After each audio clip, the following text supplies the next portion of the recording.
And so that was the click, is he Yes. realized I could see it. That's it. And so he And didn't really need to describe that much because he knew I was seeing it as well in my mind's eye, which I was, which we're told is our imagination. And I'm right. not 100% sure that's what it is all the time. Uh, No. I think brilliant yeah. insight into that, because I think so many of us I mean, this comes up for me, the signs and the guidance that we are that we're given or whatever. We're just so in this like rat race that Yeah. we brush it off like, that doesn't mean anything. Yeah. So And then the other thing that happened is he was talking and he was describing,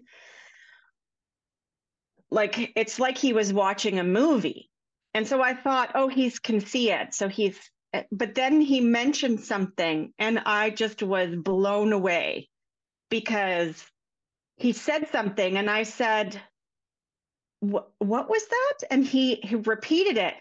And that's when I realized that he's not seeing it. He's standing in the middle and he's watching them all move and live around him. And I was floored. So when you say that he's past, present, future, I feel like he's living in the quantum more than we are definitely. because he's standing in the middle of the what is now demolished sawmill, but he's seeing it all the way it was and he's watching them all interact. Now, I'm going to tell you, I was talking to a friend of mine and he gave me an insight. And I was telling him about this, how floored I was. And he looked at me and he said, well, he used to be in that life. That's why. Mm-hmm. You think so? And he goes, yeah, I'm pretty sure he lived there in that time. And he probably knows who he is in that lifetime because he had asked something about can they see me? Right. And I said, that's when I realized he's standing right there in the middle of it. And so I thought, whoa. First, I was like floored, and then I had to think about what to say. And Right. so, of course, it's not about me, it's about his guidance, and his inner healer Mm-hmm. is talking to my guidance and my inner healer, and I'm interpreting. So it's not my information, it's whatever he needs to hear. Mm-hmm. And that's when I said, well, just send them love.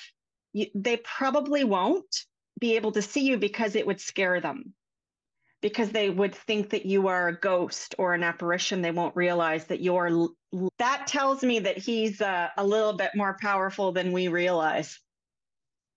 Yeah. And that's A lot more. and if you spent a few days with him, like just the topics that come up, even I had to drive him to this like bedraggled house that is nearby this other, I think he might have mentioned that, another property that is somehow that's connected with this sawmill. So Yeah. it all starts to make sense. And I take it far more seriously. And I will say that after that session, it's come up before. I can feel that he has settled, like he feels much more at peace with just that whole situation. He's still got to be in his bonnet about this, finding out some other information historically. Yeah. But he said, I'm so glad. And he referred to you as that psychic. He did.